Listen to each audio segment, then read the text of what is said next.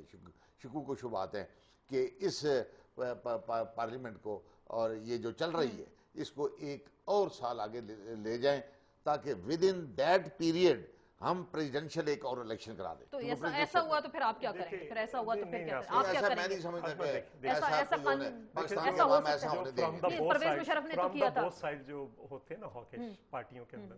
یہ کہتے ہیں جی فوری الیکشن کرائیں، تو اس کے ریئیکشن میں کچھ لوگوں نے کہہ دیا ہوگا، ورنہ یہ آفیشیل پوزیشن نہیں ہے جو شاہ آپ کی صاحب پارٹی ذکر کی کر رہے نہیں، ہیں۔ لیکن کہا جا رہا ہے ایسی کوئی پلاننگ بنائی جا رہی ہے نا کہ اگلے میں جو بات الیکشنز کہہ رہا ہوں، میں آفیشیل ہوتی تو میں کہتا نا میں کہ اگر جو لوگ کہہ رہے ہیں کہ جلدی کرا دیں جی، وہ بھی تھوڑا صبر کا مظاہرہ کر لیں، اور میں ان کو بھی کہتا ہوں جو کہہ رہے ہیں کہ سال ٹرم آگے کر دیں، وہ بھی ذرا صبر کا مظاہرہ کریں۔